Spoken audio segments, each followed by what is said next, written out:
I'm David G. I'm Cooper. I have goldfish in my mouth. Chill. I'm Arpon. I'm Eddie. AJ. And this is the Live and Learn podcast. If you live for the good moments And learn from the bad.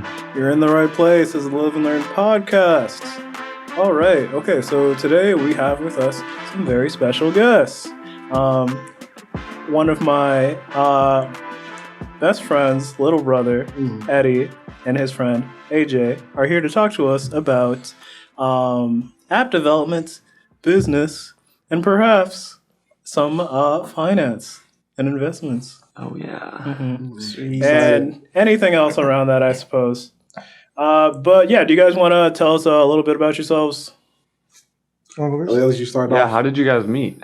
Oh, cool story. It was the last day of school, 6th grade, and it was leading up to the summer. I was just about to head into my bus to go home, and AJ came up to me. And he was like, "Hey, you're a pretty cool dude. Can I get your number? Can I get your Nice number?" introduction. And I was like, "Sweet, yeah, sure." And he was like, "Let's hang out." And I was like, "Sweet, let's hang You out." guys had phones in 6th grade? I didn't. I just had to type it, write his number down. Oh, okay, I see. But yeah, he was like, "Yeah, let me get your number." And he was like, we exchanged numbers, and then we've been best friends since then. We hung out probably a lot of times. 6th grade, and I got really close. Yeah. Okay. Well, can you tell me what it is you found so cool about Eddie? Yeah. What He doesn't remember At? what incited this quick. I feel like we definitely had a lot in common because we both were in choir class and we both had French and English together, and I guess to say we're both nerds during that time, and we clicked like that for sure. Okay. All right, I can dig it. Yeah, exactly. All right, cool. And then, so you guys went through basically all of primary, all of high school together, and now you guys are kind of in school together. Okay, so do you guys want to talk about that a little bit? About what? About college. You guys are currently in college right now, and we're going to be talking about the project that you guys are working on in college, but there's some. So I'm not in college right now. I haven't started college. He goes to Augsburg. Oh, really? I thought you guys were going to the same school. Oh no, I always I'm there almost every week, chilling with him at Augsburg. No, I don't go to the school though. Yeah. Okay. Do you not plan to go to what is it called? What is it called when you go to advanced learning? Yeah, advanced University? learning. Do you plan on doing any advanced learning? I feel like maybe next fall I'm planning on dipping my feet into that. I'm not too sure yet what I want to do. I'm still in that transition stage. Yeah. Where I'm trying to figure out what I want to do with my life. So just taking it slow right now. I'm just getting the groove for everything. Well, what I'll say to that is don't be stressed out about it at all, because I can definitely say all three of us are definitely still trying to figure it out. Yeah. So it's nothing to be ashamed about. I think one thing a lot of us know for sure is that adults do a lot of pretending as far as, knowing what they're doing. They really don't know what's going on. You find out a lot. The people who you hold to a higher standard, or who you feel are in a position of power or authority, they really don't know what's going on. Yeah. That makes sense for sure. Everyone's just doing some really good pretending, and so are we. Okay, but so you're not currently in school, but you do app development, so you obviously have some coding experience. So I don't do the coding for the app. I actually hire a freelancer to do all the coding. Word? So I did all the the design of the app. And I basically just went on Photoshop, design what I want, made a little mock-up, and I just hand that to the developer, and then they just develop everything, put it all together, put what my vision is, and they put it all together. And I basically just pay them based on what I want. Okay, that's very impressive, because that's actual business building stuff. Exactly. Because one really big thing I feel a lot of normal people don't know is big people let's say for Elon Musk, since he's a really big example. he doesn't make everything. Like all the cars that you see, like that come out of Tesla, he doesn't make those. He didn't design them. He's a one-man sweatshop, dude. That's what everyone thinks. Everyone really thinks that, but he has designers, he has engineers. Like, don't get me wrong, Elon Musk is a really smart guy. Like, he made and sold PayPal. Also, bit of history. He got pushed out of PayPal. Really? Literally, like the board decided that like he was making too many reckless moves, so they kicked him off the board, and so he literally has no control over that company anymore. Wow. Yeah. But moving on, you can't do it all by yourself. You need a team to develop any type of idea. Like there's like a pretty famous saying. It's like smart people have smarter people do the work for them or figure things out for them. Yeah, definitely. Yeah, no, because I personally I run a production company. I have a cinematographer. I have a director. Exactly. I do most of the producing on like my end. Like we all like have a certain role to do because if it was just one person doing it, and there are a lot of like people just like one man gunning stuff. And I feel like that's very stressful. Like, for sure. Exactly. And I feel like longevity wise, it doesn't work out because one person can't do all of that workload. They can, but not for very long. Exactly. Definitely, a team helps you put everything together. Exactly. It's like keep everything together. Exactly. So then, I guess that brings us into your team, you and Eddie. So. Why don't you break that down for us? So yeah, basically, at first it was just me and my brother. Yeah. Me and my brother started it, and then we figured out we can't really do this alone. So you start bringing on more and more people. Yeah. Like Eddie helped us also like a good amount of money too to invest into the app. Yeah. So so it's just been about finding people and like what they're good at to help us at like. Bro, what is that? It's a box elder. Hold on. Just in my head. I gotta get up if I want to. Yeah, well, if it stays, it's ruining the podcast. Unexpected guest. That's our third guest. Yeah, we ask him what he thinks. How's your day going, Mr. But no, continue. You were saying Eddie was helping you as far as like investing. Go on, continue. What's the breakdown? Yeah, and just finding like people who know how to market, people who know how to do social media marketing, people who know. So you have business. Social media, like as far as like people like running marketing. Yeah, basically, we have a social media. We have a TikTok, Instagram, Twitter. Our TikTok is actually really nice because it has almost 200,000 followers. Well, okay, so let's pause really quick. Yeah. Because like we're going a lot into the background of what your company is, but we haven't actually explained what your company is. Oh yeah, exactly right. So you want to do that, and then we can continue. So basically, it's just the start, like how I came up with the company. So basically, one day I threw a party at my house. It was basically I don't know if you guys remember the Logan Paul versus Floyd Mayweather fight. Yeah. So I basically threw a little watch party through that for that at my house. How much you make? What do you mean? How much you make? Like how much I make? Yeah. I didn't make nothing. Oh, you didn't make any money? No. I thought you were like selling like the fight. No. Yeah, we just literally just watched it at the house. And I see. And basically, it got around on Snapchat that it was an actual party instead of a watch party. So I just had a bunch of like people and like, dressed out. A bunch of randos? Yeah, just a bunch of random people dressed out just coming to the house and stuff and like thinking it was a party. And basically after the party, me and my brother were thinking like, man, what if we had something like we can find parties like this easily and like in one spot? Because right now, how you find stuff like that is you go on Snapchat, you do stories, and like maybe you see a story for a party and you want to go there. But how about something that's all in one spot that you can easily find? So we came up like, how about we start an app where we can find parties, car meets, events, clubs, all stuff like that just in one spot. And me a little bit of research of competition, and there's really nothing out there like that.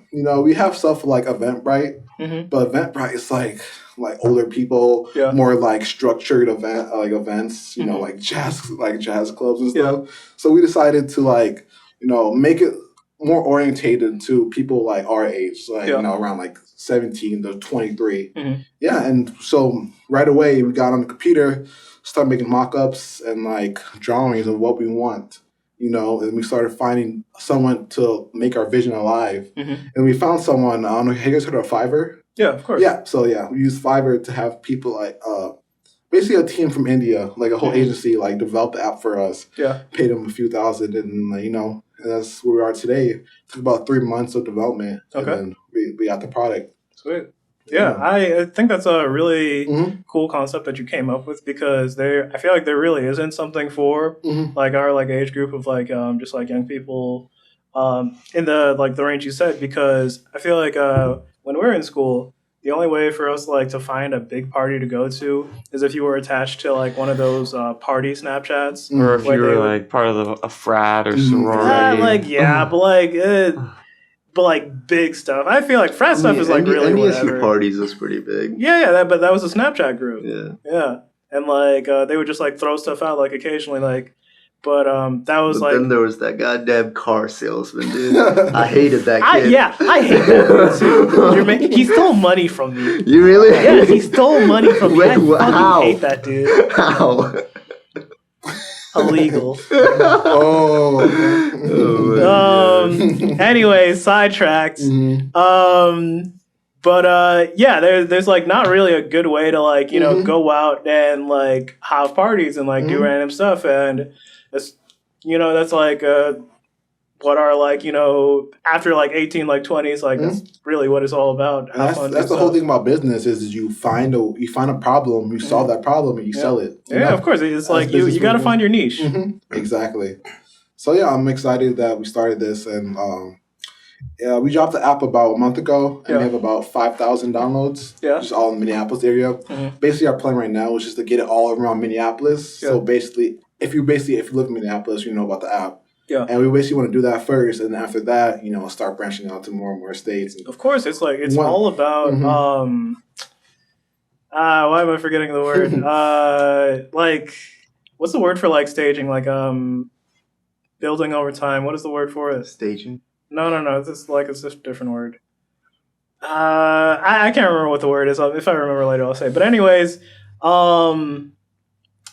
building over time, because I can't remember what the word is. You have to start somewhere. Obviously, you guys are starting in the cities, Minneapolis. I assume you guys are probably trying to like blow it up in like different college campuses around here. Sure. Since that's target demographic. Get it in people's hands, and like I had a chance to check it out. Eddie sent it to me a while back, and I looked at it. It seems like pretty legit. Like I literally was able to like run through the like main feed, check out like what stuff was like happening near me. Saw little parties. I can send a request to go to this event, party, whatever it may be. And it's like it's real. Like people are using it, and I feel like that's like for a month. That's very, very impressive to like actually get like users like that that are actually using it and doing it for stuff. Yeah. Using it for stuff. Excuse me. And we basically spent $0 on marketing. Basically, it was all just word of mouth from me and my friends. Yeah. We literally went to the U of M and we like got into dorms and we printed thousands of flyers and we just went through flyers under people's doors. Yeah. And just like, it was pretty easy for marketing. So like, that's guerrilla marketing. Yeah, like, exactly. You get basically just get in front of people's faces like in real life. Exactly. Because like the physical, I feel like is so much more convincing because you can't just like scroll away from it. If it's like an ad on your phone, you can just be like, annoying ad telling me to do this. Scroll away. Exactly. But like, if like someone like threw a flyer like under your door, you check this out. What is this? Read the description. Event planning app. Interesting. I can go to parties. I might check it out. For sure. Yeah. Are you guys also using like QR codes on those and stuff too? Yeah, later on the flyer, there's the QR code. People it took them straight to the app. Exactly. Yeah. That's also something that we plan on doing pretty soon here. So I'll tell you guys a little quick story about an idea I've been like telling these kids about as far as using QR codes. Part-time I deliver for Amazon, and I had to like stop in a park to like pee. And when I went to this porta potty, there was a sticker inside the porta potty with this QR code on it. And I was like, what is this? And there's a QR code. And I was like, all right, let me like scan this QR code real quick because I'm curious. Yeah. I scan it. It takes me to this guy's like Spotify and like, he's like, music stuff, and I check it out. Honestly, it was pretty bad, but the thing is, he got me to check it out. Exactly, and he still got you. Exactly. Then that's what matters. Like, if you can get people to look in your direction, that's the first step. Mm-hmm. And like that gave me the idea to like get us to do that, or like like get a bunch of like stickers, like with our information, our podcast, and Spotify, whatever it may be, throwing it around in like random places, like for that same purpose. It's just like the physical is way better to sell than like digital, because like I feel like digital marketing, especially with like social media, is like it's easy to get a lot of people to check out your stuff, but they're not really paying attention. Exactly. Like get them to stay and actually use it. Active, Yeah, for sure. Yeah, that's definitely one thing would have been hard for us, I would say, like to like have people stay in the app. A lot of people are intrigued and want to download and see what it is. Yeah. And then getting them to stay is something we still have to figure it out. I'm like, how do we look good at everybody? How do we like have this so everybody wants to use it? Yeah. A lot of people are introverted. They don't want to go out. So we're planning to like add features where you don't have to go out to actually like, connect with other people and, get out in the community. Mm-hmm. Okay. I can dig. Yeah, question. Are you guys monetizing this at all in any form? Yeah, so right now we use Google Ads, where it's like, we per like view of the ads, we get money from that. And also we get a percentage of ticket sales. So let's say someone like has an event on the app and you want to charge like $5 into your party, you can actually just take it straight from the app, like sell tickets on the app. Yeah, you have a transaction. Yeah, exactly. And then, we get a certain amount of that. And then actually the people who buy the tickets, they have a little QR code on the app, and the host will scan that ticket, and that's when they pull out the money out. That in depth? Yeah, wow. we were very in depth with it, and we're gonna make sure it's perfect. Okay. Yeah. All right. Okay. So Cooper, I sent you this app a while back. Did you get a chance to look at it? I never downloaded it yet. Okay. But I do remember you kind of scrolling through the whole interface. The user interface was very intuitive, you know, and I feel like people want that. They want something that's easy to work through and very, user friendly. So I want you two to download it right now, just and look at it, and we can talk about that a little bit later, because I do want to talk about the user interface a little bit, but I'd like everybody to be able to take part in it. Yeah, for sure. Basically, we did our research before we even started design, and we did our research about apps and stuff, and basically the one thing that keeps people on app is simplicity. Yeah, a lot of people like simplicity, and of course. There's a lot of times you might go on an app and there's still a lot of stuff you don't understand, you're overwhelmed, you delete it, and you don't go back to it. Mm-hmm. So we went for a very simple design so people can, easily understand what's going on and stuff. So literally right when you open the app, you're taken straight to the flyers and stuff. So it's pretty simple like that. What's the word? Yeah, you didn't even say the name of what it's called. I didn't say it, didn't I? Yeah. You introduced it, talked about what it was, but didn't say the name. That's the most important part. I think I was leading up to that, but I completely forgot to get to that part. Yeah. It's all good. It happens. Mystery. That's mystery. Mystery's no good. You're gonna talk about this great app, all the things it can do, and then not say what it is. Mm-hmm. What's the name of the app? Oh, it's a mystery. Exactly. You gotta find it yourself. Literally.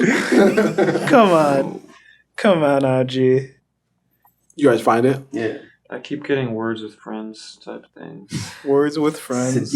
Pro. Yeah, so we registered our business actually before we started the idea. Do you have an LLC under it as well? Do you have an LLC under it? Yeah, we have an LLC. So it's the LLC is called Sibylla Pro LLC. Mm-hmm. So we basically registered the business and. What is that, by the way? Sibylla Pro. Mm-hmm. It's my last name. Oh, okay. Then Pro, professional, and then limited liability company. Yeah. Okay. So then you plan on doing an umbrella of things. Then, right? Yeah, from exactly. what I'm understanding. Are you only on Apple? Yeah, we're only on Apple Store right now. Right. Oh, you don't have an iPhone? No. Oh, yeah. Yep. Yeah, sorry, guys. I'm an Android user. Okay, then that brings us to a good point. you only have iOS availability right now. You know, funds are pretty limited for us right now. Yeah. And just getting the Apple iStore was a lot of money for us. I thought it was free. No, but like the development cost. Okay. Development on iOS is completely development when it comes to. Of course, so they're entirely different. Yeah, exactly. So we got to pay for 2 separate apps, and paying for the first one was already a lot of money for us. So just getting that second app going is gonna, it's gonna be a little bit. We plan to get it by spring of 2022. Yeah. That's our plan right now to get on Android. Okay.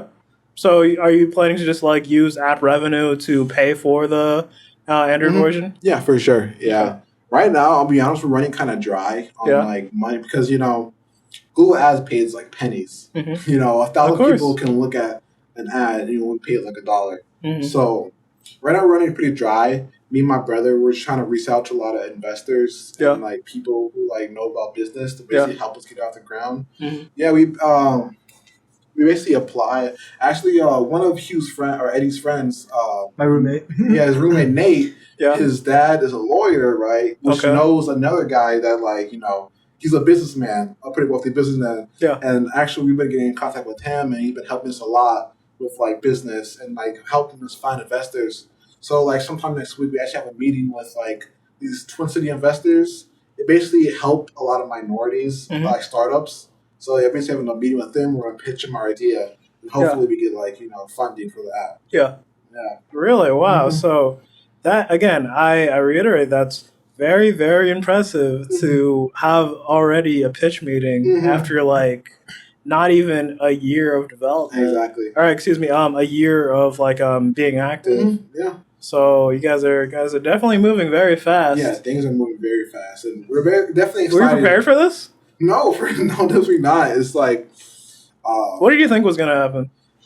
Honestly, we didn't know what was going to happen because we never really done anything like this before in terms of business. Yeah. Like I always worked in food service and stuff, so it's been pretty overwhelming seeing all the things come in, and I wasn't ready for the stress and like breaking my pockets for stuff like this. Yeah. Well, that's the thing. You have to make investments. Yeah, like for sure. if you want to like see the fruits of anything, you want to make something happen. It costs a lot of money, and like that's why everyone one doesn't do it, and two, like I won't even say can't do it because like I feel like there's no like real barrier to like getting into business, getting into like something that you want to do. If you want to do it, you have the passion to do it. Like, you want to learn about it, you can do it. I want to say, I guess there is no barrier, but it's definitely easier for most people than others to get into business. It's like the initial investment, like the capital you have is like it. That's what makes it easier. Like, if we want to talk about like barriers to entry, like we can get into race relations as far as like black entrepreneurs, white entrepreneurs, like just gatekeeping as far as what certain investors are willing to put money into based on who the face of that company looks like. Definitely. So 100%. That's another thing. And are you prepared for that? I do think we have experienced that a little bit. When we bring something to people, especially like already people with like a lot of money and stuff in business, they definitely don't take us as seriously, especially as for being so young and black. So they don't really take us as seriously. So they don't want to really like risk their pockets for us. Yeah. So I'm excited to talk to these people next week because they specialize in helping minorities and helping people of color with startups. Well, it seems like you already have something to bring to the table to these investors. You have this developed app, you have a user base already, so yeah, we basically have the foundation. Yeah. Do you guys moderate the app whatsoever? Yes, we do have a report feature, and the report feature sends everything. If someone reports something on the app, it sends everything to my phone, and I can like ban, delete, suspend accounts and posts and stuff. Have you had a lot of scamming issues? No, actually not. I did have some things where like people try to advertise on the app. So instead of like posting a flyer of like a party, like post like I had a barber like try to post like like come over here like help my me stuff. So, like, why you hating on the hustle? But I do feel like I want to incorporate that eventually. Yeah. So like, let's say a food truck wants to like post like a flyer of a food truck like we're gonna be in this location, and people can go to that. So I feel like that's something I want to like do for the app for sure. Okay. I remember the word that I was looking for when I was like talking about like growing, and it's scaling. Yeah. So when you guys plan to like scale for something like that, I feel like you can start charging like certain like institutions, like companies that want to be on your app for exposure to like get a hold of people. You know, you can charge them a premium. Hey, like DoorDash does. DoorDash charges restaurants a premium to be on their service, so that people can like order like deliver food and such. So you want to be on this like app because you can make money from people like ordering your food that don't actually want to come in. No, so for sure, exactly. Definitely want to incorporate stuff like that too. Or, yeah, like you said, corporations can like post their stuff on there. And it benefits us. They're like paying us, and they also get more exposure for themselves. Exactly. For sure.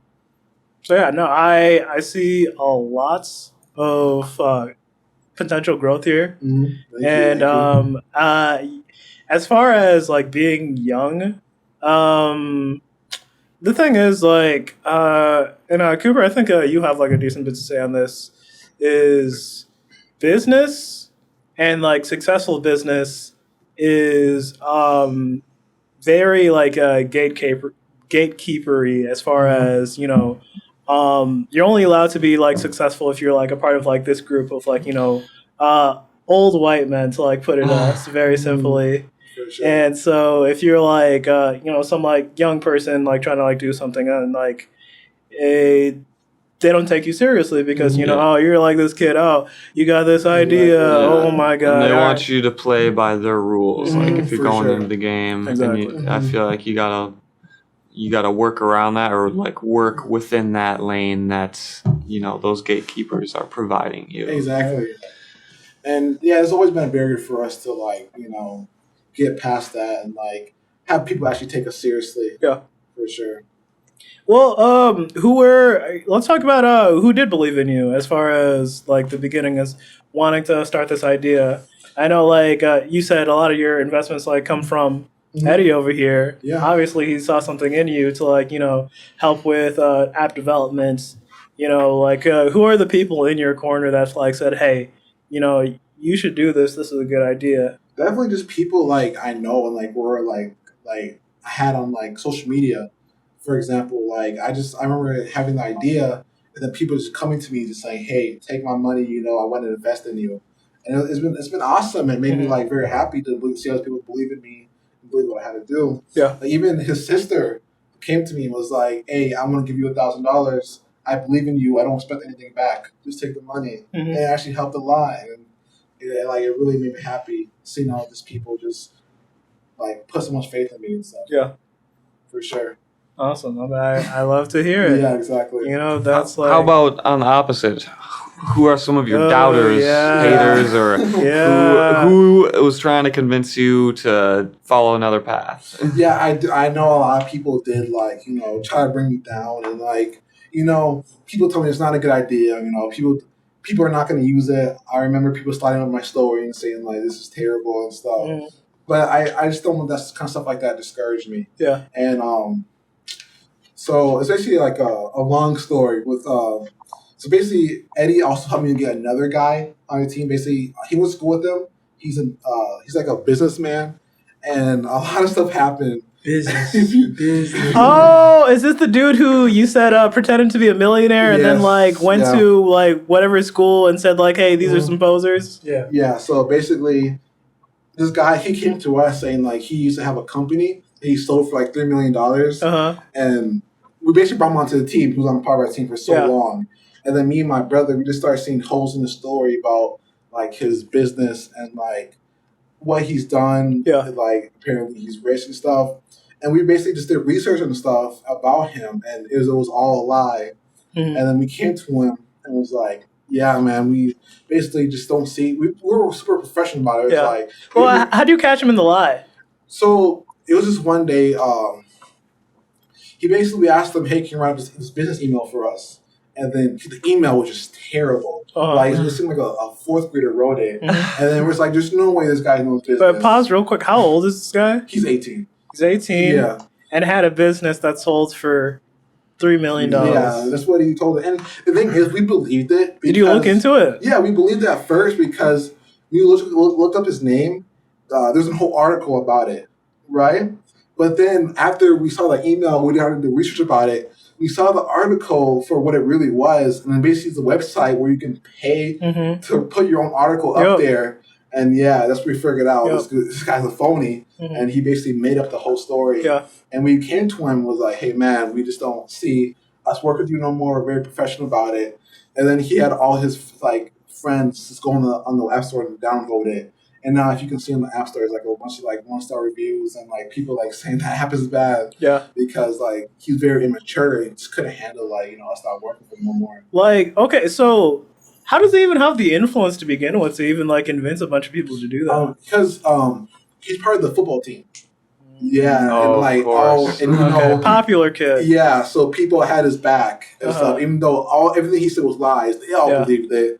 And there's nothing basically nothing you can do because they always have each other's backs, so they're in the wrong. And, I figure they probably like also don't know like the full story. Yeah, they didn't know the whole full story at all, and I couldn't explain to them because there's so many people. Of course, like they like obviously you're not tight with all these people. He is like they're gonna take his side over yours, like, and there's not a lot you can do with that. And like I think that's like honestly super super funny because like I watch a lot of like business YouTube stuff, and a lot of things that I hear like super often is fake gurus, and it's literally these guys who pump themselves up saying they have like all this experience from like doing like whatever the fuck it might be, and they're like trying to convince people to like buy their courses because like they've had this article written about them, they like spoke at Harvard, and mind you. You can pay to speak at a fake Harvard, which is what a lot of like these like quote unquote professional guys do. So like there's a lot of phonies out there that just want your money, and I feel really bad for certain people because the thing is like some of those guys actually make like really good money because they're selling a really convincing story to a lot of very desperate people. Exactly, that's literally it. You find different people. And it's tough, but getting back on track, it's hard to like look out for like who actually knows what they're doing, who's actually looking out for your right interests. It's tough. It's tough to know who to trust, especially after something like that. It reminds me of a story of my dad's business. He had kind of a secretary type lady, and you want to trust who you're working with, and she worked here for almost a year. Yeah. Come to find out, she was forging checks. Are you serious? Under my dad's name, and he's wondering like, where's all our money going? Where's all the business's money going? And this lady was stealing it. So really, that just makes, and with your story as well, just makes you think of the bigger picture and to be careful who you trust and who you bring on, because you want to like have that trust and confidence in people, but you never know who you're getting into dealing with. Exactly. Unless you've been best friends since 6th grade. Then you can trust them. Yeah, stuff like that makes you want to put your guard up, and like sometimes they can be good because you learn your lesson, and it's not something that could have been worse, Yeah. So you get your guard up early, and you learn your lesson to not trust everybody. I mean, it's harder when you start, right? Because like you're already pumped about this app idea that you had. You have somebody like come up to you and they're like, "Yo, like, great idea. I want to work with you." And like it's hard to say no to something like that because like especially if they say like, "Hey, I made $3 million." Exactly. But then again. It's like it's a weird territory to be in because like that initial like you just starting and like somebody showing interest, it's like hard to not like kind of give back in a sense when like somebody comes to you like that, but it's gotta be wary. Definitely. For sure. But just really quick, how did you guys really believe that this 18-year-old kid sold a fucking company for $3 million? Okay, I won't lie. He is a really good sweet talker. He is very charismatic. He's when you talk to him, like you'll see, like he's very good at just like persuading. He should be like a salesman for a car dealership or something. Like the way he can just talk, and, like, really good at conning. Exactly, and also like I said, the article is like we saw the article and his name and stuff, and just like. All that stuff combined just made us like believe it and stuff. I get you and I believe you. Mm-hmm. But me, I would want to see the numbers. Let me see the bank account. Right. Let me see the investments. Exactly. What's that looking like? And that's something we should have done, and now we know what to do. But it's okay. Like you said, I think it is like realistically better that you learn that now as opposed to later. When, like, you know, let's say you do come across, like, you know, big man, con man, and, you know, you get conned out of, like, multiple hundreds of thousands of dollars, millions of dollars, like, however much it might be. Exactly.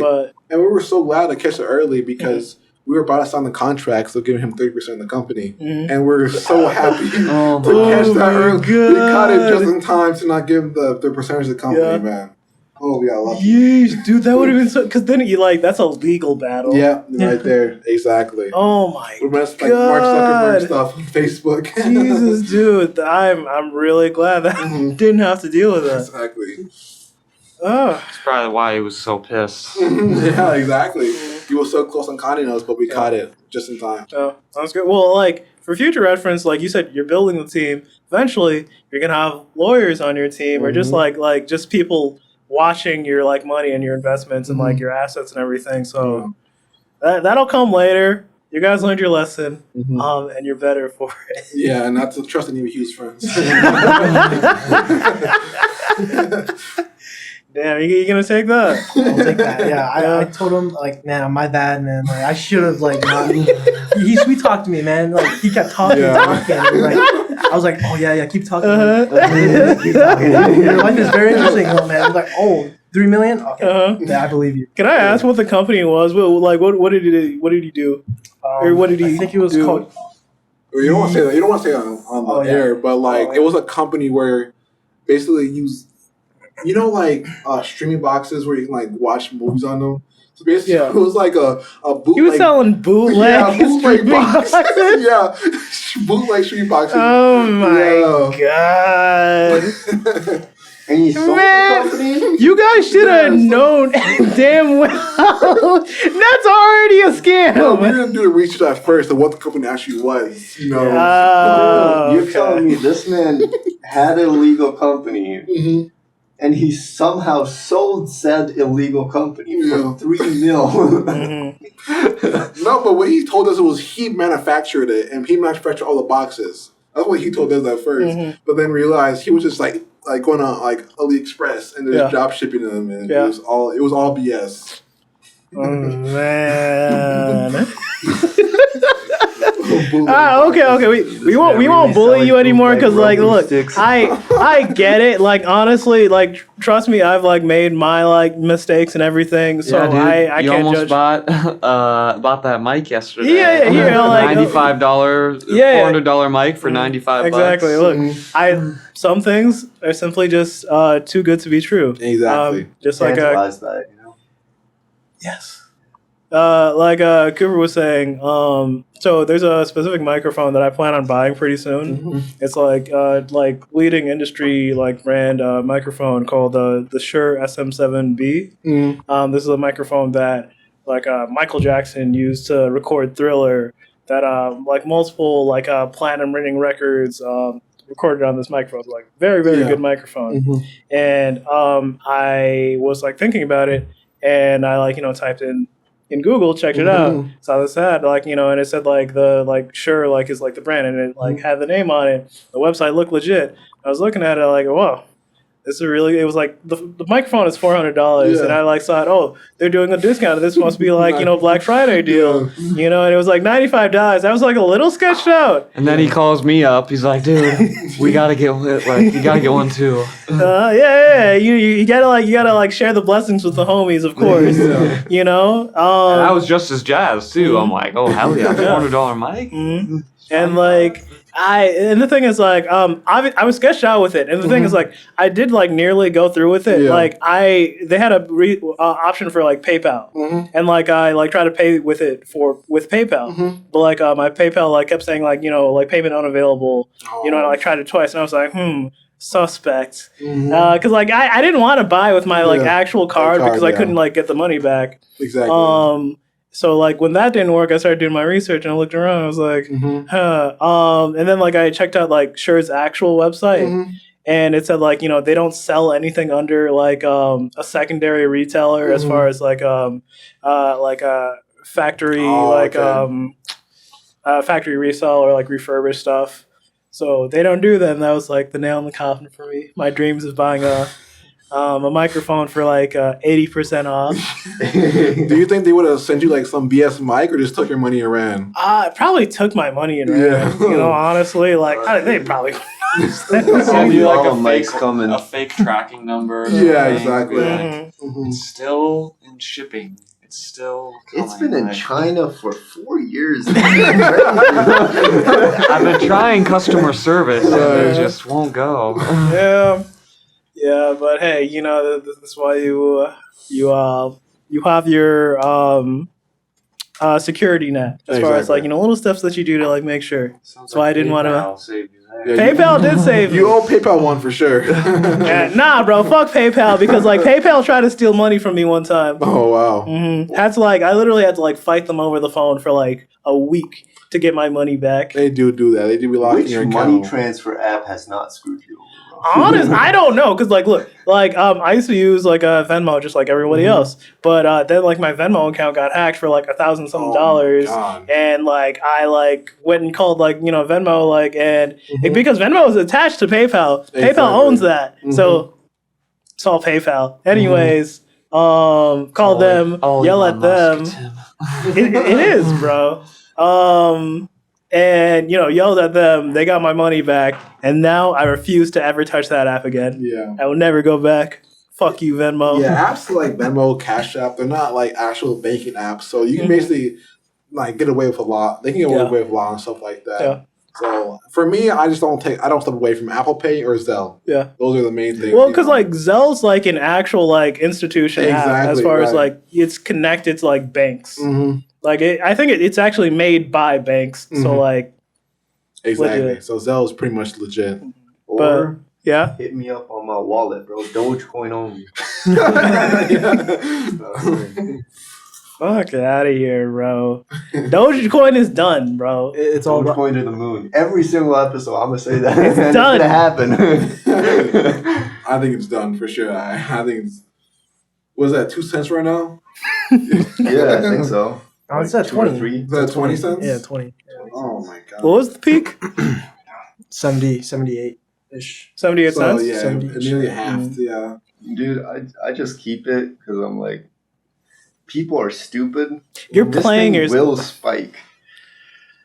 Like, when it spikes, I'm gonna let go of it. Just waiting for Daddy Elon to tweet on Twitter.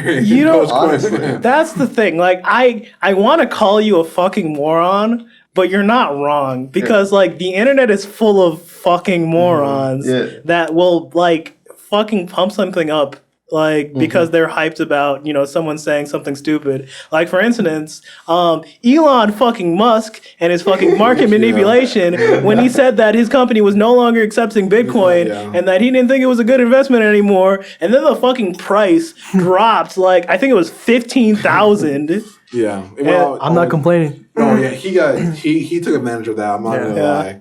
Like, bro, I was mad because I had money in at the time. Like, look, like the thing is, like, ultimately, the price of Bitcoin going down is always good because, like, it's always gonna go back up and like exceed where it was.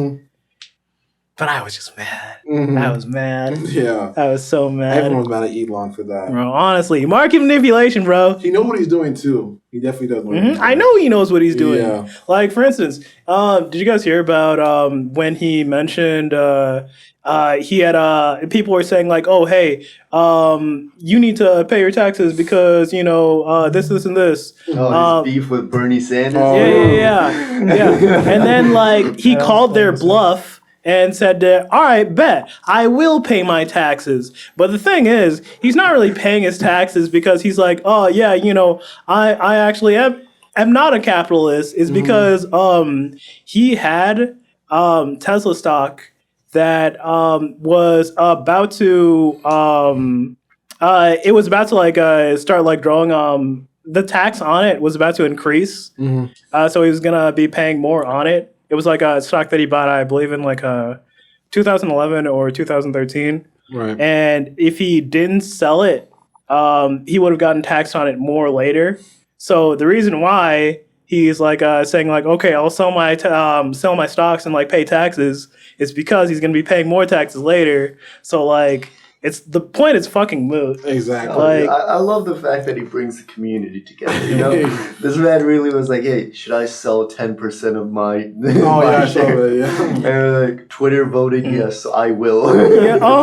Yeah, Twitter convinced me to do it. Honestly, he's a populist, a man of the people, bro. That's the thing, and he's so good at it. He's so good at playing the common man because he appeals to the common man. He posts about anime girls. Exactly. He talks about nerd stuff, and people eat that up. And he's like, Elon, that's my guy. Yeah, he's very edgy too sometimes. So a lot of people definitely. Of course, I mean he married. Dune yet? Huh? Think he's watched Dune yet? I heard he's starring in one of the new ones. Actually? Yeah. Wait, no. I was I have no idea. No, I was gonna say because dude, I hate that when companies give billionaires platforms like that when they don't need them. They just shift their lane because they're I'm powerful enough, I'm rich enough, I'm influential Elon Musk enough. cameo on Iron Man, yeah. Yeah, dude, that fucking SNL, Oh, I remember back in May, right? AJ hit me up. He was like, Elon Musk is going to be on SNL. Should I put $2,000 into Dogecoin?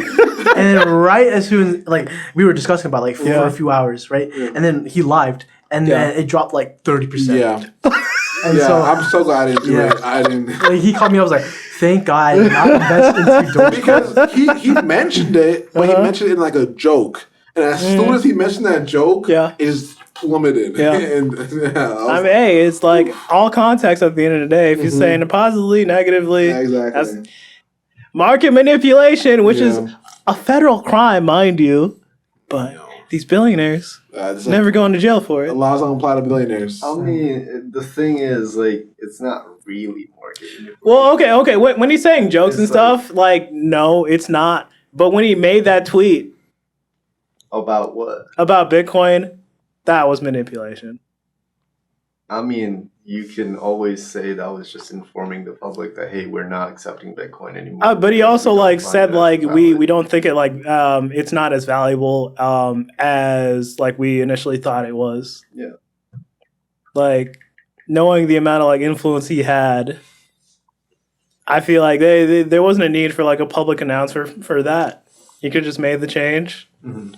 Yeah, and you remember the one tweet he made? It was a water droplet emoji, and then the rocket ship. And then he made a tweet like that, and then he was promoting, you guys, Come Rocket Crypto. So it's so obvious.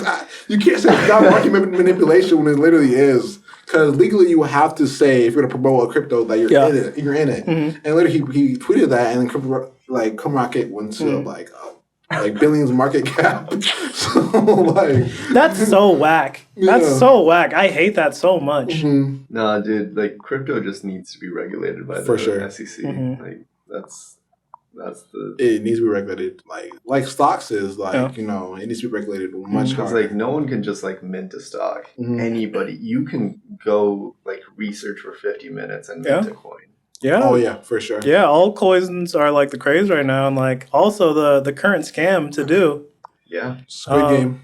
Yeah. I was just about to mention that. Yeah. Fucking somebody saw the popularity of Squid Game and was Squid Coin, and thought money, and then they were right, and they made a bunch of money, sold it, and the value plummeted to zero. And He came up off a lot of money. I made sure to buy the dip though. Yeah, I bought the dip. Just kidding. I was about to say, G. But nah, you know what? Honestly, wait for Squid Game 2. I bet you it'll go up again. Spike though. Watch that shit spike. Honestly, I'm telling you, it might. It really might. If it did, I was fan of the crypto community. That's I say all this stuff, but honestly, I'm just player hating, man. You know, why can't that be me? You know, right. why can't I make a successful altcoin? Why can't you run off with billions of dollars in black money? Honestly, bro, they're like, why can't I get some of that? You know, share the love. God. Did you get it to Shiba Inu? I did, but not in time. I didn't. I don't trust it. Dogecoin for life, baby. You say you don't trust it and then say Dogecoin. Fuck you. Fuck you. I believe it, you know? Oh my god. Stick to the bases. Okay, all right. So since we're like in kind of the talks of investments, Eddie, I hear you're a bit of the money man yourself. Yeah. So like, what do you want to know about investing? What's your big game? Your biggest play? Definitely Bitcoin. Of course. Yeah. I hear that. Majority of the time, it's not about buying or selling. Mm-hmm. It's about waiting for the perfect moment to strike. Of course. Like ever since I started investing in Bitcoin, like 2020, I sold too early. Were you 18 in 2020? I was using my sister's account. Yeah, I still use it because she has her investments and I help her and stuff like that. But then I sold too early, and then obviously like I knew like it was gonna rise up, but I got in too late because I was kind of like fearful of it. Yeah. But then I started realizing that there was a really uptrend for Bitcoin because there was a lot of news coming out, corporations like Microsoft, Apple. Tim Cook recently came out saying like he supports Bitcoin and has some type of like investments in Bitcoin. Cooper, you have a saying for this. What was, I said it last episode. What was it? Buy the rumor, sell the news. Yeah, buy the rumor, sell the news. But I feel like since Bitcoin has become very established, it doesn't really need that anymore. Mm-hmm. Maybe like 5 years ago, but now it's more established because SEC recently approved of a Bitcoin ETF, and a lot of like huge institutions are buying into it. But it was being very overbought during like the highs of May, and then April, I think. Yeah. And so I waited until like 4 months. I knew it was gonna go down, and I just bought the dip. I bought the dip around mid of July, and it was around like 29K. So now it's around like 60K. So it's about waiting. I'm like, there was like a saying, like there's a research saying like there's 253 trading days. Out of those 253 trading days, only I think 20 of those days are the most profitable. And if you miss out on half of those things, if you miss out on half of those things, half of those trading days, you're down 50%. You know? You have to be ready to buy in a perfect, not perfect, but like near the right pocket. Right pocket, yeah. I mean, like, there's also the saying that like most of the people that have made money since the 2008 crash, they've made most of their money within 10 days of trading. Exactly. Yeah. Yeah, I mean, like you saying that Bitcoin right now is at what is it at? $59,000 right now? 60, yeah. Yeah, so like prime for the picking. Yeah. Do you think it's gonna go down any lower? Recently AJ like hit me up. He was saying like, should I buy Bitcoin? And I was like, definitely. Like, there isn't any perfect time than now, or any like probably 2 years down. Like, just buy Bitcoin, hold.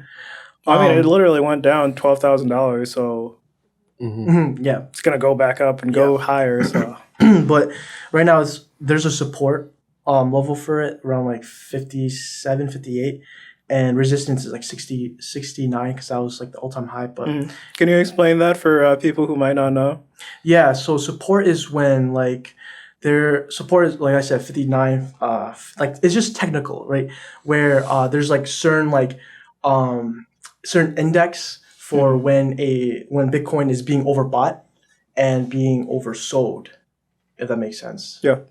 And right now it's in between like in between like overbought right now, and so it's gonna come down obviously back to like 59, and it's gonna stay there for a while. It might swing around 57, 59, maybe even drop down to like 55. But obviously you just want to buy at those points, and then the resistance is like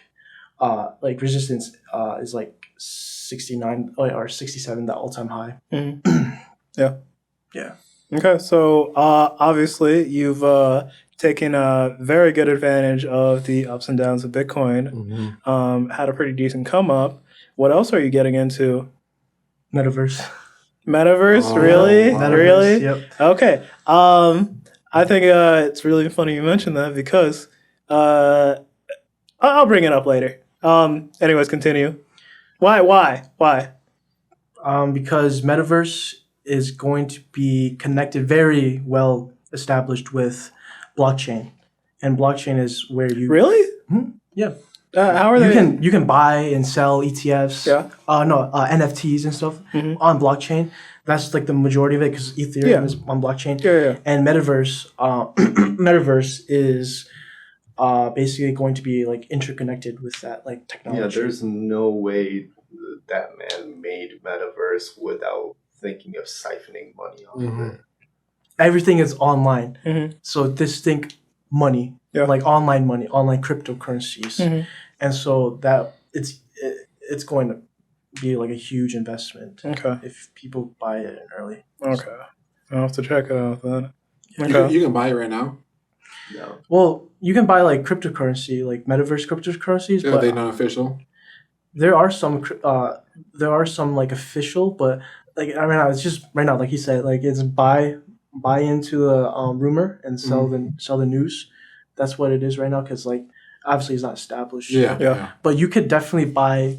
Like right now, I don't actually own any Bitcoin, but I own stocks that mine and invest in Bitcoin, and that's where I made most of my investments. Ooh, can I tell you something? Sure. So I recently learned about this investment called what was it? I think it was like Watercoin or like it. Basically, what it is you're allowed to invest into the technology of water cooling, or just like improvements that help improve the process of mining. A guy I know told me about it. It's basically like this closed group of guys that are allowed to invest in this company, and basically anytime that like new advancements are made, or anytime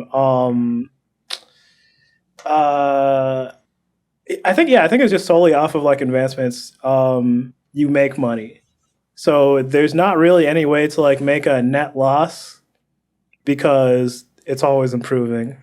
So that kind of reminds me. Is it like a type of technology that cools down the batteries when like generating everything? Yeah. So yeah, that reminds me of a company called Cooler, KULR Technologies, and they recently just got listed on the Nasdaq. Yeah. And basically, they do the same thing where they build technologies, like help build ion battery technologies, where when in the process of mining Bitcoin, it'll make it more. It'll just like cool the system down, and so it'll like the efficiency, electricity efficiency is like the cost will be lowered down as well. And so they're doing like a lot of contracts with NASA, the government, the army and stuff like that. Yeah. And they're getting into like Bitcoin mining and stuff. Yeah, well, that's like the biggest like hurdle in mining to begin with is the power consumption issue. Definitely. Because to run like all those advanced calculations that those GPUs are doing requires a lot of energy. Right. Really, it's not really profitable as like an individual to mine Bitcoin anymore, as opposed to like maybe like 10 years or so it like would have been. Really, the only people that make money off of mining now are people that live near like the Hoover Dam, or people who have like basically just like ginormous like server factories or server farms, excuse me. Yeah, it used to be China that used to be like they held like at least like 30% of the Bitcoins mining and farming. But then there was a huge cryptocurrency ban because of the fact that China doesn't really want to associate with that. Yeah. And so a lot of Chinese Bitcoin farmers actually got approved from the United States government to live in Texas and started mining there. Yeah. So there's like a huge immigration. Damn. And they're cracking down like really, really hard. Well, yeah, that's the thing. Like, China doesn't really like the freedom of its people, and considering Bitcoin is a decentralized currency, they can't control it. They can't do anything about it. So might not like that. They can try, but they can't like access the blockchain. Exactly. No one can. I mean, like, no. That's like another discussion of like the blockchain to begin with. Everybody wants to like claim ownership of like making it, but like I think there's like Arpon. Do you know what the name that's actually associated like with the creator? Like Satoshi Nakamoto, right? Is that the name? Yeah. It is. Yeah, and no one knows who he is. And like occasionally like people will come out of the woodwork saying like, oh yeah, I made Bitcoin, I am this guy, and like they get like disproven instantly. So just like goes to show you, I don't know, like anything's possible. I don't know where to end that. Yeah, so recently there was a Floridan trial, and people are saying that it could possibly unmask Satoshi Nakamoto because there was a settlement claiming like there was this guy who stole or took access of this guy who had $64 billion into Bitcoin. And if you like do the correlation, that's how much Satoshi Nakamoto has. Yeah. And so there's a trial going on, but it's probably, I don't know, like maybe, because like maybe. How do they know he has the money? How do they know he has the money? Because someone got access to it. There's a certain family that got access of the money, and he's basically getting sued because there's like basically like a dead relative that had it over it. Maybe he could be alive. Oh, it's like a lineage thing? Yeah, lineage thing. And it's really tricky because I don't know. It could be like a huge downturn. Like let's say like I don't know. Yeah, it's really mysterious. Yeah. Well, I mean, hey, that's family and money for you.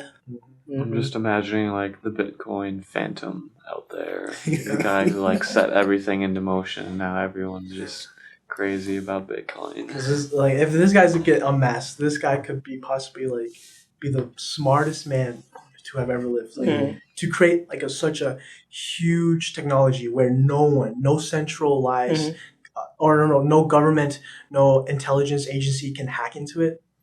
That's like very near to impossible. But also there's like some conspiracy theories saying like if you check out the meaning of Satoshi Nakamoto, it means intelligence agency, which like I don't know. Like people the are saying like CIA really? created it. Cap. America ain't got it like that. I mean, bro, they do some weird shit. Like, think about the amount of like LSD research that they did back in the day. Like, you listen on the weird shit. That's true. But I don't know. I'll say that. I don't know. I can't say for certain. But I don't have faith in America like that. Even the CIA. But moving forward, since we're talking about Bitcoin, what do you guys think of NFTs? So actually, me and him are actually planning on starting an NFT. You guys are gonna drop an NFT? We're planning on starting one, but so our plan was a Squid Game NFT. We were planning on hiring a freelancer to draw us some like Squid Game characters and sell them out. But the hype from Squid Game just died down and stuff. So I feel like. Wait, was this after or before like the actual Squid coin? This is way before the actual Squid Game coin was a thing. Really? So you guys had the idea first? Yeah, we had the thing. Like there was no Squid Game NFTs at all. And it just started. Damn, you guys dropped the ball. Yeah, we should have done it for sure. I feel like even the Mr Beast Squid Game thing would have made it go higher again. Yeah, I mean, because like I'm pretty sure Squid Game on Netflix is still like either like number 3 or number 4. Is for like most watched show? Just like it's number 1 all time. Yeah, but just popularity right now. Yeah, being streamed. Yeah, for sure. Yeah, being streamed. Yeah. Did you guys watch it? Yeah. Oh yeah, you guys watch? I have not watched it yet. You guys have to watch it. Like I'll watch. Look, I'm honestly not watching it out of spite because it's too popular. I'm also on that train. If something's like way too popular like that, sometimes I get cynical. But then there's the double-edged sword, where it's like if you have that insight, then maybe you can make an opportunity out of it. Exactly. Yeah. I think we just have a old head mindset. To be realistic. I mean, at the end of the day, I don't feel like it's overhyped. I feel like it is really entertaining and a really good show. I'm sure it is. Yeah. I'll check it out eventually.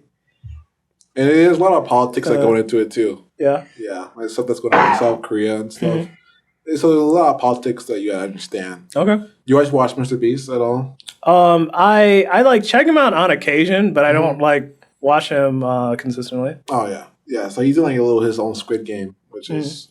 Hasn't he already done it? Because I like heard him like talking about doing it, but I don't know that he's actually done it. Well, last thing we've all seen is like leaks of the set, but I don't think they actually like filmed anything yet. Okay. Speaking of Mr. Beast, I think this is a really interesting point. Have you guys seen or heard about Mr. Beast Burger? Yes. Oh, Yes.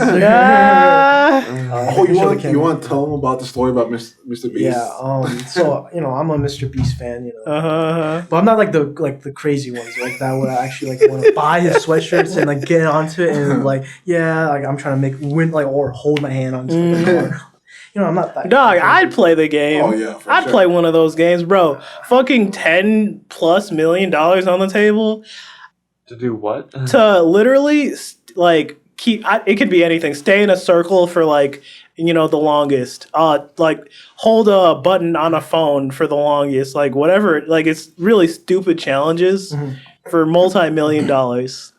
To be fair, like even if you get out, you still get like a few thousand. Exactly. If you even lose, you still get $1,000. Oh really? He still like gives you like It gives you like prizes like MacBooks or like PS5s. Yeah. So Mr. Beast Burger, right? So I went. It was around like midnight, and real quick, you two probably don't know what Mr. Beast Burger is. You guys, we were talking about this on a different episode where you said it's like this YouTuber, and then he started his own burger deal. You don't know who Mr. Beast is at all? I haven't like listened to him or heard him or anything, but like other than what he's told me. So I guess we'll give you guys a quick synopsis. Mr. Beast is probably like the biggest YouTuber right now. Basically just like for doing like the like not most PewDiePie? I think PewDiePie got like dethroned a while ago. Okay. But basically he does like a bunch of like really like wild, outlandish like videos with like challenges associated to them. Typically like the main draw is money. He and it's not necessarily like he basically gives away a lot of money. And that's like the draw for people. And it's like the 1970s game shows where you go into a shower and there's money flying. Yeah, except like you're actually like getting like real deal money. Like hasn't he like literally given like hundreds of $1,000s to like just random homeless people off the street? Oh yeah, he bought a house. He has a whole channel separate. It's called Mr. Beast Philanthropist, where he basically just like he owns multiple like it's called food banks. He owns a lot of food banks around the country, and like I feel like Mr. Beast is like one of the only people I think of that like he deserves his wealth. He's a really good person. I agree because like he takes like the thing is like it's innate like human greed is like what his viewership is. People watch because like oh wow, bunch of money, wow, wish I could have that. But the thing is like it's not. He's using it for good, which you don't actually see very often. Like I don't think you would ever like normally see that. And he like flips the script and like actually uses that money for good, using that like innate like greed in people. But I'll let you continue what you're saying. And it also does a lot of stuff off camera too. That like he's I think he's a really good person. But like Eddie has a story about Mr. Beast coming to Minnesota.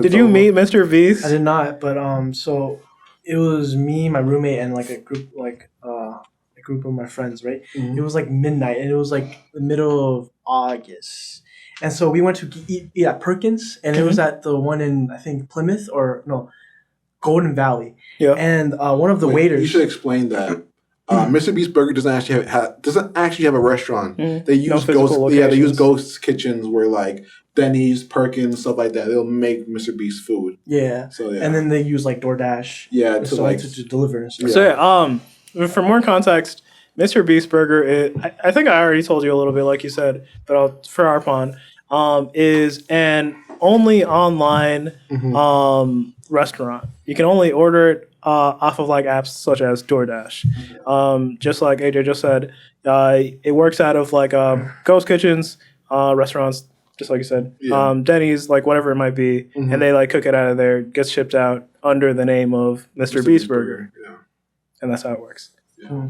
Continue. And so one of the waiters were like, I saw that she had some Mr. Beast burgers, and I was like, hey, can I get some? Because like I'm a fan, and I still am a fan, but like what she said, she was like, so he went into the store one day, right?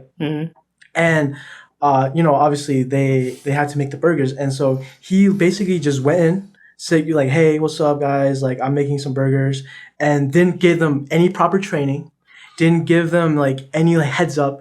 And basically just like told them to like learn the recipe like right now, and then like after like they made the contract, they basically just put them on the spot, and then there was like huge. Wait, for what restaurant? Perkins. For Perkins? Yeah, it was in Golden Valley. Like one specific location? Yeah, but he obviously like went to the Plymouth one, like all across, and was doing the same thing. Same things, and then the waiter told me that he broke down the system. Like of like the cashier system, and so it was hard for them to like actually like take any like credit cards and stuff like that. Yeah. And so on top of pushing them onto the spot and like forcing them to make burgers and stuff like that, because there was a huge influx of customers. He broke down the system, which made it like on top of that harder. And they said that he was like very condescending, basically. Basically just coming in and like, hey, just make our burgers, man. Like, okay, it's not that hard. You guys are minimum wage, basically like. No, like he didn't say it, but like from what she said, like that's how she felt. Just kind of talking down. Down, like, hey, your minimum wage is like just make my burger, make my fucking burger, here, and like make it right now, and then with no proper training, like on the spot, and then like obviously like I'm still a fan, but You a fan after that? Yeah, bro, I would be like, because like guys, like he's like known for being like really like good guy philanthropist, like like treats people with some respect. So like to hear that before we get sued, allegedly. Oh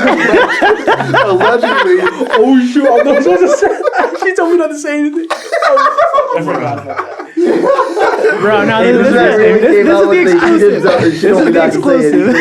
Because you could get fired. Yeah, TMZ's gonna hit they don't. Oh fuck! They don't know who it is. Yeah, it's okay. Anonymous woman.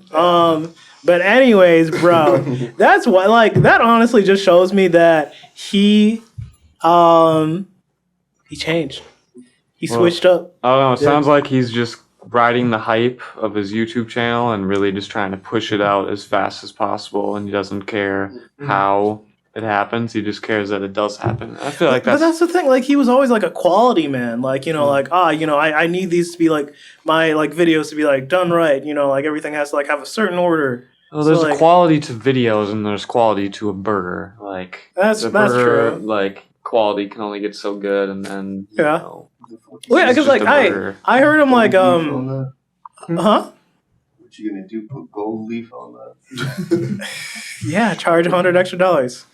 Cause I heard him talking about like Mr. Beast Burger on Impulsive like a while back, and like he literally said like, oh yeah, simple basic burgers. No one can really do a burger wrong. Well, it's like fries. It's like In-N-Out Burger. Their menu's so simple and it's so basic. Yeah, but people love it. They're the most successful like West Coast. Have you had it? I've never Mr. Beast Burger. Yeah, I've not. Like I've always like seen it on DoorDash, and I was like, It's very mid. Yeah, very whatever. It's very mid. So, I did some research, right? Like right here. Guess what the most subscribed to YouTube channel is? It's an Indian channel, isn't it? Yeah, T-Series. Oh yeah. They make a bunch of like Indian music, right? Bollywood music. Dope shit, actually. Yeah. Over time, like that's like the channel that was like fighting PewDiePie for supremacy. And yeah, eventually they just overtook him. Second most subscribed YouTube channel is? A meme channel. No. Coco Melon. Yeah. Fucking Coco Melon. Coco Melon. Isn't that a meme channel? Like no, it's a kid channel. Like for little kids. Okay. Like Coco Melon. Like think about just like that's crazy. That is the most subscribed. What's Coco Melon? Coco Melon is this extremely oversaturated, over-exaggerated, like shortcuts, like show for kids, and it is surprisingly like it. Like we talk about how we don't have long attention spans. Mm-hmm. If you watch that kid show. These children are raised on the short attention span.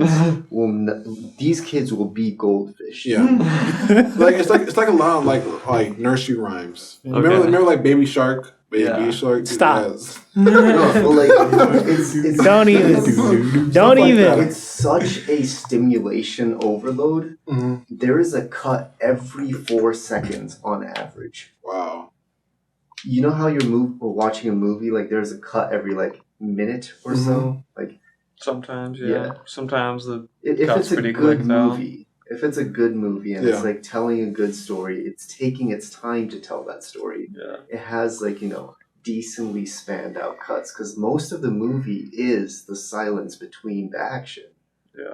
But this is literally cuts every 3 seconds. That's like you're watching Baby Shark Baby Shark. Stop. That's so many goddamn cuts. Does it it affects the brain, right? Yeah. Mm-hmm. That's dangerous. It's very dangerous. I thought you were just supposed to play your children classical music. And hey, that's how you make a. That's actually how you make a. What's it called? What are those kids that can tell tones called? Oh, perfect pitch. Yeah, kids with perfect pitch.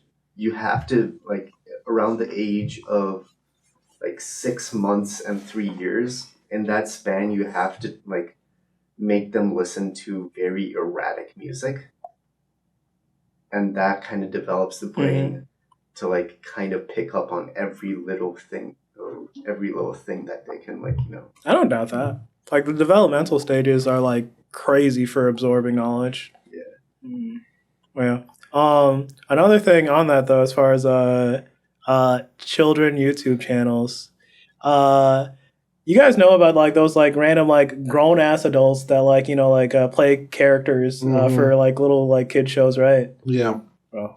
What's funny is they were over sexualized too. I don't know if you really. I did not know that. You don't remember the times of the fucking Spider-Man X Elsa? I saw I knew about that, but I didn't know they were like getting sexualized and stuff. Just like cleavage out in the dumb ass. It's like it was. Really bad. For some kids. It was really bad. I feel like that's one of the reasons why now you're like Spider-Man dry humping Elsa and shit, dude. Like. Yeah, that shit crazy. Bro, I just brought this up because I knew they made a lot of money. Yeah. And now you know why they made a lot of money. It wasn't just kids watching. Have you noticed now when you try to upload a YouTube video, you have to click, is this for kids? That's one of the reasons why we have to do that now. We upload a YouTube video. It's because like those channels were just sexualized these characters, but it was meant for little kids. Yeah. Disgusting. Absolutely disgusting. Exactly. YouTube is an interesting arena that we are also trying to make work. I have a YouTube channel. It's just of my guinea pigs, though. You guys hear about the gamer with the dislike button? Yeah, they already did. They already did? Yeah, I noticed it recently because Wait, what happened? They removed the dislike button on YouTube. Yeah. Wait, why? Because it causes too much turmoil for viewers. Mm-hmm. What do you mean? I felt more creators than the viewers. Oh, was it creators? Yeah, it was just like they feel like it brought a bad attention to creators and discourage people from posting stuff on the platform. I feel like they just did it because remember you to rewind. How it had like 100 right, dislikes. Yeah, more dislikes than likes. Yeah, bro. Like the thing is, if you're complaining about some fucking low-key censorship right there. True, yeah, literally. If you're complaining about like the amount of dislikes you get, like get better content, bro. Exactly. You know, stop sucking. Honestly. No, here's the thing though, like I feel like people need an outlet for like negative emotions. Exactly. And like you getting rid of that dislike button, people are gonna be flooding those comments. Holy shit, they'll be Well, they're gonna have to get rid of comments pretty soon. Well, that's the thing. Like, I don't think like the comments are gonna like come no matter what. I feel like no, people will search up your email address, bro. Like, they'd be crazy. Yeah, I mean, it's easy to be negative. But I think it's really like dumb because I feel like dislikes are very important to like actually like the helpfulness of what a video actually is. Because I think one of the arguments I saw was, you know, what if you're like watching a review video or like you're trying to like learning something or whatever it might be, and you don't know whether or not this video is going to be a waste of your time based off of like, you know, the like to dislike ratio. Exactly. You know, so you might have to like go and like actually check out a video and see, is this good or no, and keep it pushing. I know, right? But one thing I will say in defense of YouTube is YouTube is the only one that actually does have a dislike button. You think about like TikTok, Instagram, Facebook, none of those have dislike buttons. So I feel like they're trying to like, you know, they see all these other apps on dislike buttons. So I feel like, why can't we just do that too? The thing is, like, it'd be cool if you, like, you know, did that from the jump. But, like, now it's, like, polarizing because, like, you know, these motherfuckers have had it for too long. You know, they're privileged. You can always give more, like, privileges, but as soon as Can't you start taking it away. Yeah. Exactly. People don't like that. Okay. So, I think, okay, we're good to, like, move on to a new segment. So, so we have one segment that we typically do on this podcast called Money Moves. Basically, we kind of just talk about like current events in like business, finance, whatever it might be, and just like get some like thoughts on it. So this week we're talking about Mark Zuckerberg and the Metaverse. Wow! Weren't we just talking about that, Teddy? Exactly. Yeah. Did you read our minds? I might have. Yeah, so what do you guys think? Is this the end of socializing? Well, first off, have anyone used VR before? Oh yeah. Like once or twice. VR? Yeah, so you know Facebook owns the Oculus now, right? Yep. Yeah, so I feel like this is something that would be really big, like having an Oculus and like going on VR chat and it's like, you know, having your own home and people like connecting people like that. I do think the Metaverse is going to be a very big thing within the next couple of years. I think so too. And then once VR technology even improves, like you start having like the bodysuits and like, you know, hand tracking. What's the one movie? Ready Player One? Yep. Yeah. Well, Mark Zuckerberg might be the next, like, you know, Ready Player One Oasis stuff, you know? Like, I need my haptic suit, bro. Yeah. But bro, like you don't think that's dangerous though? Like I feel like we've seen like these like proofs of concepts as far as like the dangers here, because dangerous how? Like it's like of just like communication, just because we already see it like now with social media. Like social media was meant to connect us, like as far as, you know, no matter the distance you are from someone, you can always connect with them. But it's like kind of morphed into something else that pulls us away from our actual lives. So if we like introduce a new element where, you know, it's not just you know, you're taking time from your real life to like look at what's happening on your phone. Now it's become your real life. Yeah, you're going into your phone. You're not looking at your phone anymore. You know, yeah, you're looking outside for like fun. Exactly. Like it's. I feel like it could be really dangerous because we might stop socializing, you know, like we might have like, you know, or then like, you're just socializing online. Like, and for some people, maybe they can't get outside as easily. They can't visit their friends. Maybe they live in another country. Yeah. Maybe they're like, you know, disabled and can't. Sure. I think it'll be like really beneficial for like the disabled for sure. But I'm scared. I don't know. Can't be afraid of change. Change is constant. You are right about that, but it's like how that change is developed. You know, what are you guys' thoughts? No, it's definitely gonna be a huge industry, because of the fact that so many people are gonna use it, like because of it's gonna be mostly advertised by Facebook, because they are one of the few companies that are transitioning their entire industry into the metaverse. Yeah. But it's also kind of scary because of the fact that what's his name? Steve Jobs. Yeah. Mark Zuckerberg himself don't even allow their own children to use it. And that speaks loud. That speaks very loudly. Yeah. But it's a huge investment, like a huge investment opportunity, and I wouldn't use it, but go ahead, like it's probably gonna put me out of business. I mean, it's teleport to event parties. We already got. Bro, man, you go into a digital party, bro. How whack would that be, bro? Yeah. Oh man, I'm scared to talk to that girl, man. She's really cute. I mean, rejection online will probably be way less. You know, I feel like I'd be hurt more if I get rejected in the fucking the metaverse, bro. Go ask her number, man. Go get her number. I get turned down in the metaverse. I'm killing myself. She's got the cool emote, bro. Bro, imagine, bro. Like, she doesn't like my avatar. You know, like I don't have like the right like clothes on. Or like, cause you know how characters will be NFTs. That's what their plan is. You know? Really? NFTs worth nothing. So it's the sad part is when you go up to ask for her name, she'll be like, "What's up, bro?" That too. Yeah. Oh my god. Oh, bro. Jesus fucking Christ. Yeah, I think I'm more with you. Good investment opportunity. Good. I mean, at the end of the day, it's like, don't get high on your own supply, right? Make your money. Oh, facts. I'm definitely like putting my money in and like investing. And like you just mentioned that you said the avatars are going to be NFTs. Yeah. So like, I think that has like some like crazy potential, because imagine like, you know, some celebrities are like getting a hold of like these NFTs and they say, I'm done with this, selling it. Imagine like, you know, some like fucking super fan buying that NFT and they're like saying like, I don't know, I'm Beyonce now. I have Beyonce's, you know, metaverse character NFT.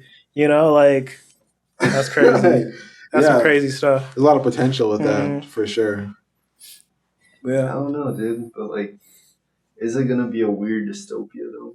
I feel like it is. I think so, dude. Like if like we're living in some past person's version of a dystopia right now, like you know, true. If we go far enough in the future, we're gonna think that's a dystopia. If we go far enough in the past, someone looking at us is thinking, "My God, how do these people live like this? Exactly. Staring at their phones." Yeah.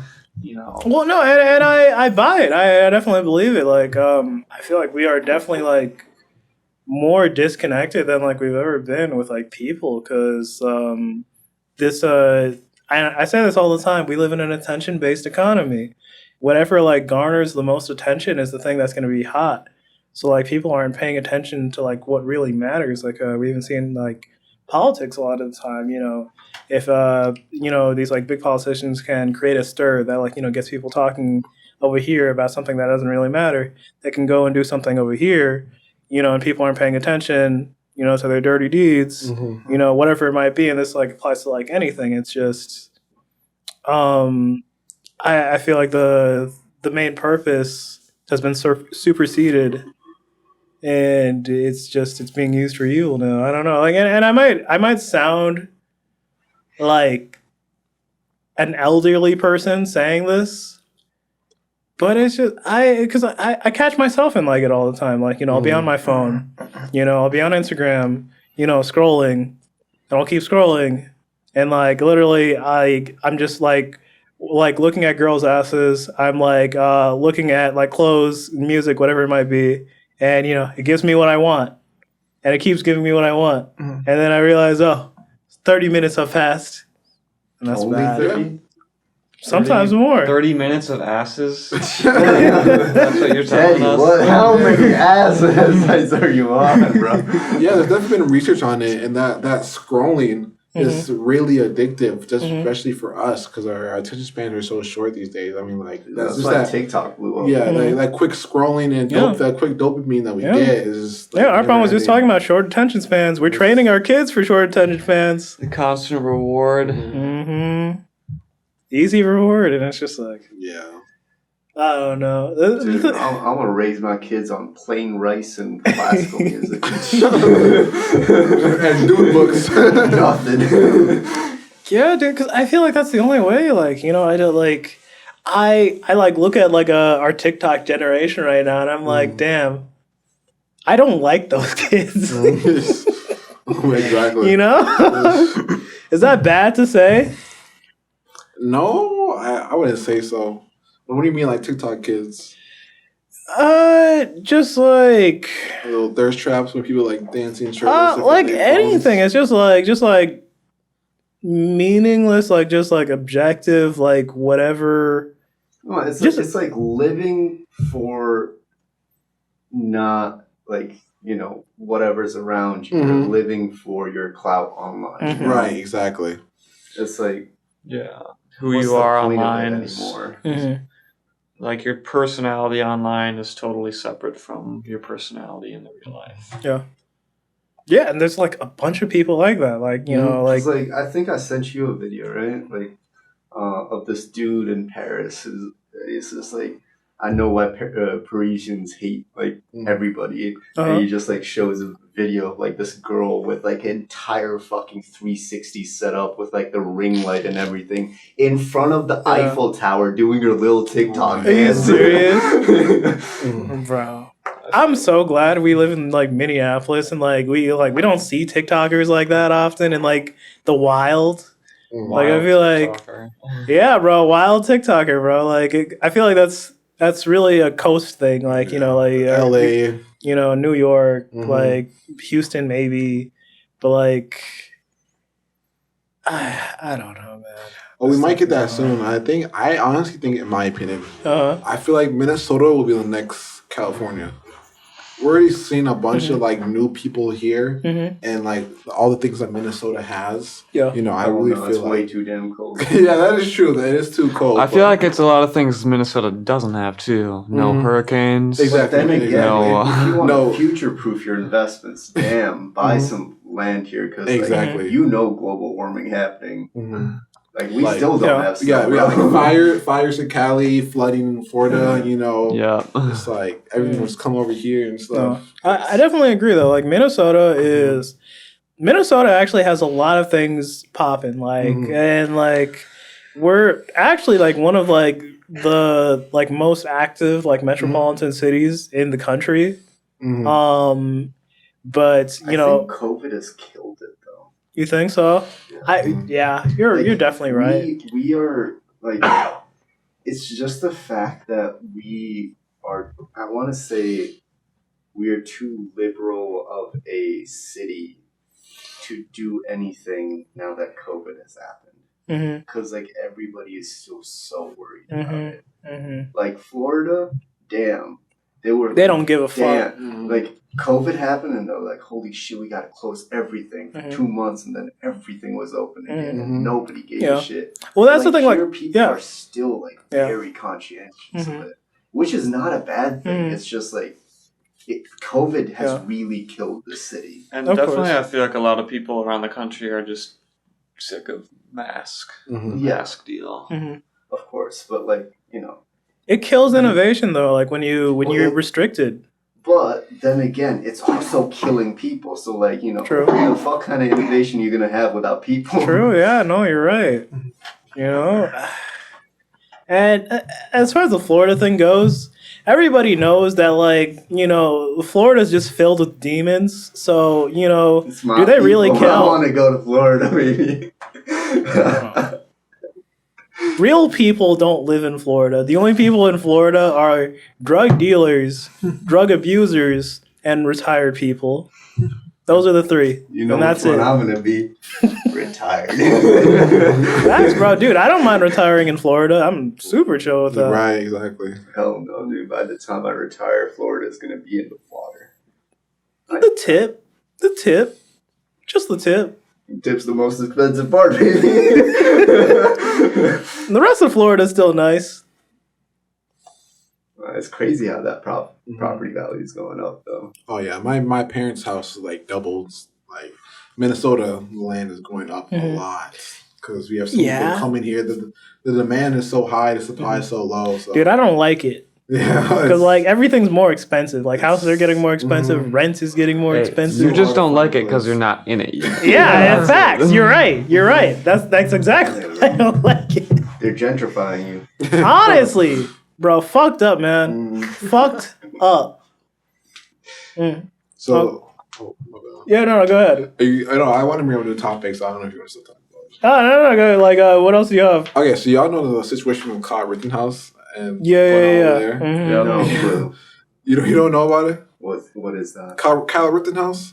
No. You remember that one shooter? kid? Like last year, during like riots, he shot like multiple people. With an AK. He got hit with a skateboard and like shot someone. Yep. So, that guy. Funny story. Me and Eddie were. Did he kill a random kid too? No, he killed three adults. No, 2 adults and injured 1 adult. So all of them were adults. Okay, then I don't think you'll like it. Yeah, me and Eddie were up there. You were there? Yeah, not during it happening, but we're there maybe like an hour or 2 after Kyle killed them. Like, I remember we were playing Fortnite. We're like, man, we should go to Kenosha. Yeah. And we drove down there, and we just see the aftermath of everything, man. It was crazy, some crazy buildings stuff. Burned, like everything torn down, windows, boom, boom, blood everywhere. Was this during the riots? Yeah, it was during the riots.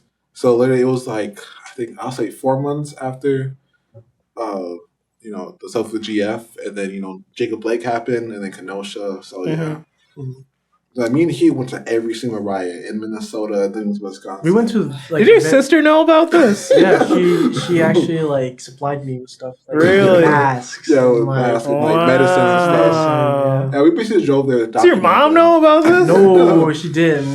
Yeah, she would have killed me. But yeah, my sister was like the only one supported because like she was like, yeah, go ahead. Like, this is like a one-time opportunity where you can go out and like be with the community. Experience history. Yes. Yeah. And we were about to go to the so what's his name? The Asian guy, the Hmong guy who also like complied and helping Derek Chauvin kill George Floyd. We were about to go to his house and protest there, but then we were like, nah, we should.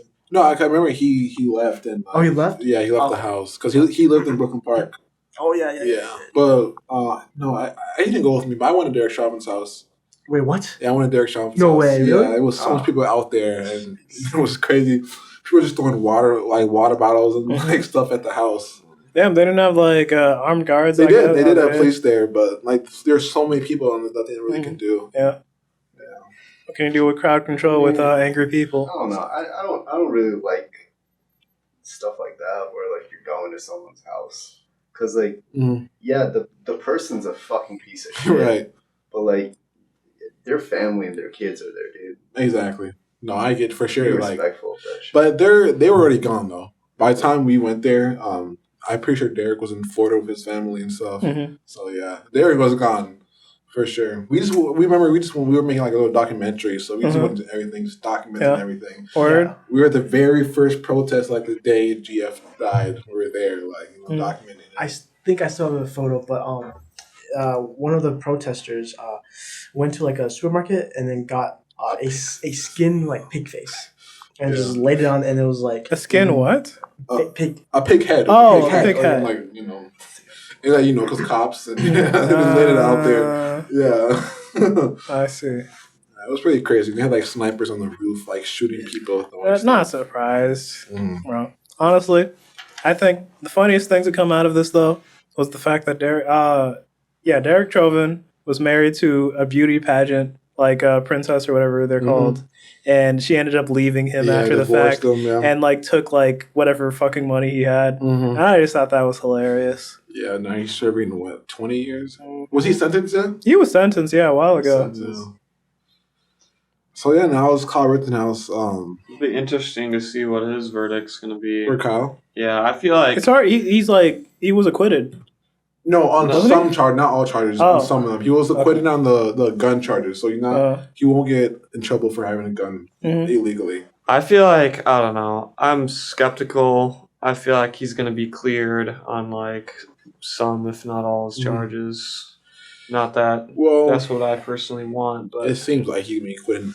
The way the judge is acting, he's going to be acquitted on all charges. Yeah. How the judge is doing is like, I've never seen the judge baby someone so much, you know? Like, and like, you know, I feel like a lot of people, they look at Kyle and they're just like, oh, this is just a young, upstanding boy. You know, he's got his whole life ahead of him. He made a mistake, or some people don't even think he made a mistake. Some people think he was totally justified. So I feel like, I don't know, the jury is just gonna like you shouldn't be playing. You shouldn't be playing Batman at 16. Well, the thing is like my thing with it is like, you know, with the justice system is like, keep the same energy. Keep the same energy when, you know, you're convicting like these people of color for if he was black. Like really like lighter charges, like things significantly less bad. Keep the same energy. If he was black, this shit would not be. No, bro, that's like life. He probably wouldn't even be arrested right now. I worked with someone once who called Kyle Rittenhouse an American hero, and I was just like, at the airport. No, this was like a little while ago. But I'm like, setting all things aside, like, how can you call like a person who murdered and shot other people an American hero? Shot other Americans, like sure, like maybe he like, you know, put some fires out and like he's good for that, but like you can't. Someone who's killed somebody else is not a hero, let alone an American hero. Like why is him shooting somebody and killing two people a part of being an American hero? That's dumb, you know. Yeah, that one really set me off. Also, the prosecutor just released video, this trial like 2 days ago, of him actually beating up a girl when he was 15. There was video of him like I don't know if you guys seen the video yet. Oh yeah, but like didn't that like all basically get like thrown out in court because it was like irrelevant? Yeah, the judge is so biased. Yeah. Yeah. That's the justice system for you. I'm preparing for I'm preparing for a disappointing verdict. No. For sure. He's getting off on all charges. 100% he's getting off. Like, the judge is literally just like holding his hand through it. Yeah. Like, don't listen to the bad man. The prosecutor is like... Wait, what? He said don't listen to the bad man? No, but he was saying this... In essence. Yeah, in essence, he literally said, like, word before, don't listen to what the president's saying, don't listen to what the press is saying, you know... And he was serious? Yeah. So he was like, damn, he's basically on his side. Yeah, no, he literally 100% is. And he was, also the iPad thing, the iPad camera. Basically, the prosecutor was, the defense lawyer was saying that when you shoot a video on a phone and when you zoom in, the AI is making fake pixels, right? Like, every time I zoom in on a camera, I zoom on your face. It's basically he said that the phone is making a fake face. That's what? That's not how it works. Exactly. And the judge literally agreed with them. He was arguing with the prosecutor, saying, "Hey, yeah, whatever you see on the phone is not actually real. It's the AI trying to think what is real." Dude. Now here's the thing, though. That's the crazy thing about judges, right? They're fucking stupid. Yes. Like they get elected into their seats. I read a thingy, an article about how this like dude was trying to justify the fact that he was speeding by saying like, "Hey judge, like it's a scientific thing, you know, like when you move towards a light source, it blue shifts. So I saw it as like a greenish color when it was red because blue shift. Yeah, but that literally only happens when you're going the speed of fucking light, bro. How do you not know that? Well, like what the fuck are you on? The thing is, like with that, I'll give some leeway because the thing is, like these judges, like all they know is law. They don't know anything else. So like, dude, sometimes the law is not what the people need. Facts. So, like, judges getting played like that doesn't surprise me. No, that's like rudimentary understanding of physics. Like, there's no way you got through. Okay, but like, what judge do you know that's like you've seen that's like not older or not younger than fucking 55? Yeah, think about it. These judges were mostly alive, probably like during segregation days and stuff. So you know, a lot of they're old fucking dudes. They're old, you know. Yeah. So that's just what it is. He didn't win the case though. A high school student in the audience was like, "Bro, that's not how it works." I'm glad. I'm really glad because I'm sorry. Like, come on, man. Like, Jesus fucking Christ. But anyways, I think we're good on time. Yeah. Guys, thank you very much for coming on. Thank you so much and for talking coming. with us. This has been an awesome conversation. I hope you guys had fun. Yeah, 100%. You know, we got to do a lot of learning from you guys. You know, the company. What's the word? You know, making big moves over here. Yes, it's big stuff for the future. Yeah, let me know when it's on Android. I definitely got you. Yeah, and maybe we can get you guys back on here when you're making some more waves. Got some more stuff to talk about, more stuff on scaling, growing, what's happening in the future. At that point, you know, we'll be making our own waves. Yeah, exactly. You're gonna have some big guests on here for sure. I definitely see it. We already got some big guests here. But yeah. So lastly, would you like to plug anything? Say a few things to our viewers. Drop some IGs. Drop some Facebook. Download What's the Word on the App Store. You know, What's the Word. Yeah, do that and buy Bitcoin. Buy Floki Bonk. Yeah. That's one of my moves. Yeah. Good investment advice. All right. Okay. Still don't have. This has been the Live and Learn podcast. Yep. All right. Peace out, kids. See you later. See you next week. Woo. Maybe we'll get proper video one day. I just want my Nerf gear, the what was it? SOA or SAO, Sword Art Online. Oh hell yeah! I want to get some Nerf gear. I want to buy some NFTs with Dogecoin. Okay. All right. Bye, everybody.